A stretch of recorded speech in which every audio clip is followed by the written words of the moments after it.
मुस्कान जी। राधे राधे महाराज। महाराज जी, आपका सत्संग सुनते हैं, लेकिन फिर भी कभी कभी जीवन में कुछ ऐसा होता है कि हम टूट जाते हैं। जब अपने ही प्रियजन बहुत ही कटु शब्द सुनाते हैं, बहुत ताने, गलत इल्जाम सुनना पड़ता है, तब क्या करें महाराज जी ऐसी परिस्थिति में? देखो, बिना अध्यात्म के इस लड़ाई पर विजय प्राप्त नहीं की जा सकती। और अध्यात्म का मूल है भगवत चिंतन। अगर हम संसार का चिंतन करते हैं, भेद बुद्धि का चिंतन करते हैं, भगवान का चिंतन नहीं करते, तो ये सामर्थ्य आने वाली नहीं है। अगर स्थिति है तो हंसता रहेगा कि भगवान आके परीक्षा ले रहे हो हमारी। नाथ, आप कुछ भी बोलो, आप हमारे प्रभु हो। बिना अध्यात्म के ये स्थिति हम नहीं ला सकते। तो हमें अध्यात्म का स्वरूप है संसार के चिंतन को छोड़ना और भगवान के चिंतन को करना। अब भगवान का चिंतन नाम से करो, रूप से करो, लीला से करो, धाम से करो, तो आपको अध्यात्म बल एकत्रित करना होगा।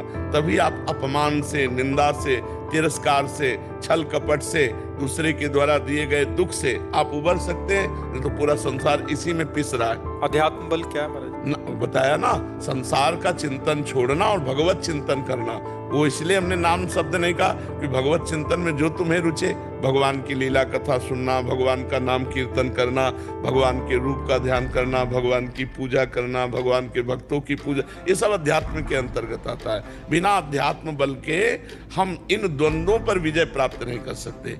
इसीलिए युद्ध करने के पहले अर्जुन को अध्यात्म ज्ञान दिया भगवान ने। नहीं, मोह ग्रसित हो रहे थे ना कि हम अपने प्रियजनों को कैसे मारें। भगवान ने अध्यात्म ज्ञान जब दिया तो नष्टो मोहा स्मृति लब्धा तत्प्रसादान में अच्युता। मोह का नाश हुआ, भगवत स्मृति जागृत हुई, गांडियों में प्रत्यंचा चढ़ाई, काट काट के रख दिया। मोह का नाश हो गया ना, कि जो मोह था कि मेरे परिवार के मेरे ऐसे। तो अपने सहने की सामर्थ्य ब्रह्म बोध में है, आत्मज्ञान में है, भगवत दर्शन में है। अगर वो नहीं होगा तो फिर नहीं हो सकता। थोड़ी देर बुद्धि लड़ाएंगे, इसके बाद हम हार जाएंगे। प्रभात जी, प्रयागराज।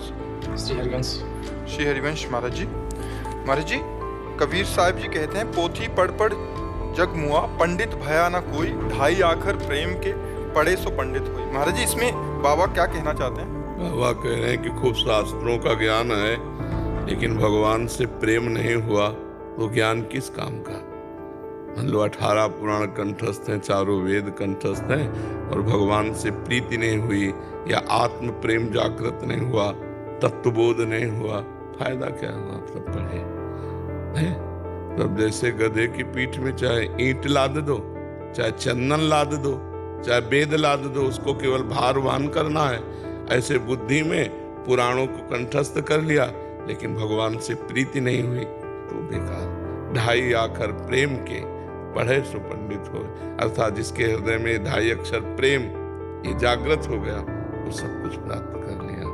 तो गुरु जी, यहाँ पर प्रेम क्या इंसानों से भी तात्पर्य है कि सिर्फ ईश्वर से ही? ईश्वर, जब प्रेम शब्द आएगा तो सब जगह भगवान विराजमान है। जड़ चेतन जग जीव जत, सकल राम में जान, बंदों सबके पद कमल सदा जोर। इंसान में भगवान, सब में परमात्मा है। हाँ, सब परमात्मा ही है, सब में परमात्मा विराजमान है। एक शब्द हल्का हो गया, लेकिन गरु शब्द इससे कि सब परमात्मा ही है। जैसे पंचभूतों का शरीर, इसमें आत्म तत्व भगवान स्वरूप विराज, तो पंचभूत कौन है? ये भी तो भगवान है, परमात्मा ही। हाँ, तो सब परमात्मा ही है। ऐसा जिसको ज्ञान हो गया है और सबको परमात्मा स्वरूप देखता है, वही असली विद्वान है।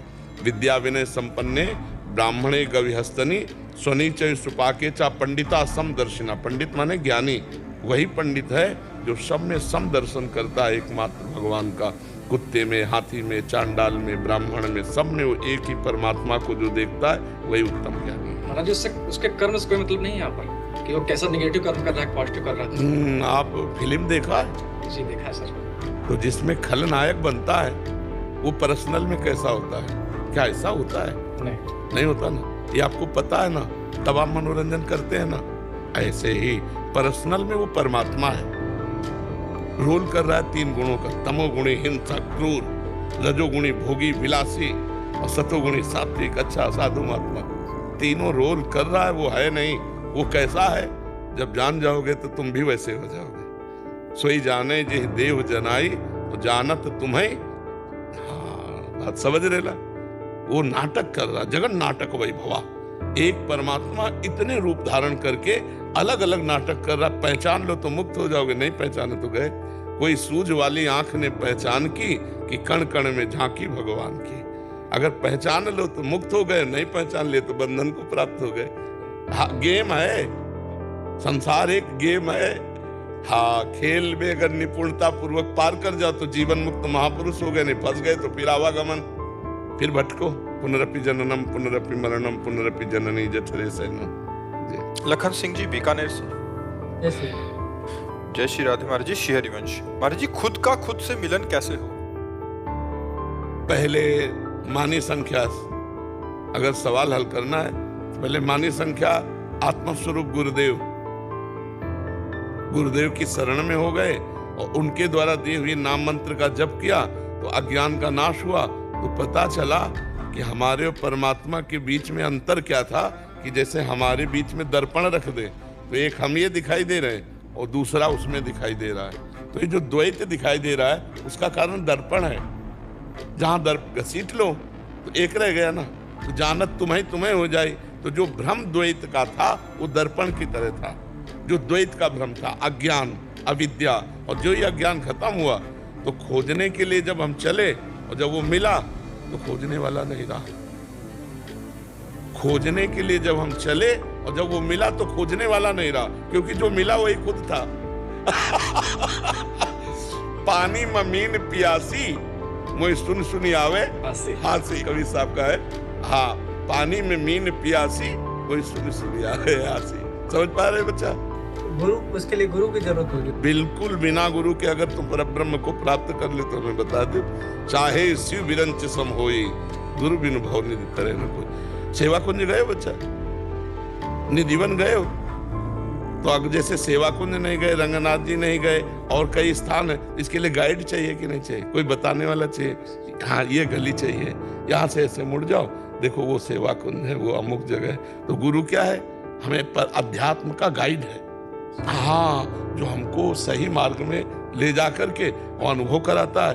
तो जो गुरु है वही आप हो। ये जब अनुभव करोगे तब आप जान जाओगे। गुरु शिष्य मानी संख्या, हल एक ही बचेगा। चाहे गुरु गुरु कह लो, चाहे शिष्य शिष्य कह लो, एक ही। गुरु जी, गुरु में क्या आसक्ति हो सकती है? हाँ, करना चाहिए।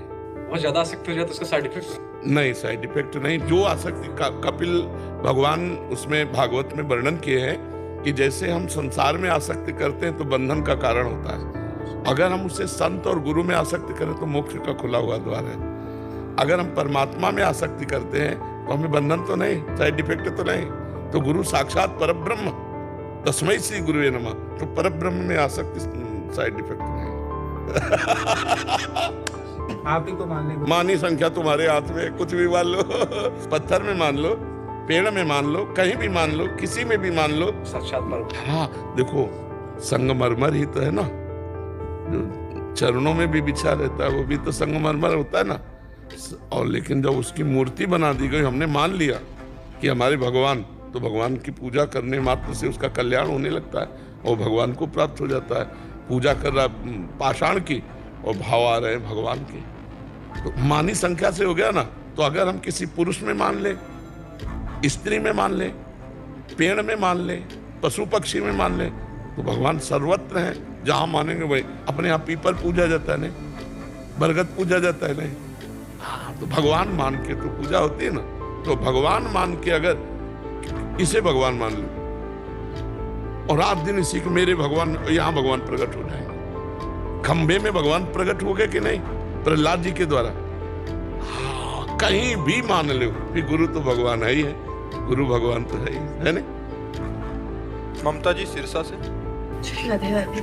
राधे राधे महाराज जी। महाराज जी, हमारे आध्यात्मिक कर्मों के अलावा जो सांसारिक उपाधियां हैं, जैसे पढ़ाई, नौकरी, विवाह, व्यापार, उन्नति आदि हमारे प्रारब्ध से मिलती हैं, तो उन्हें पाने का प्रयास हम करते हैं। वो हमारा प्रारब्ध करवाता है या वो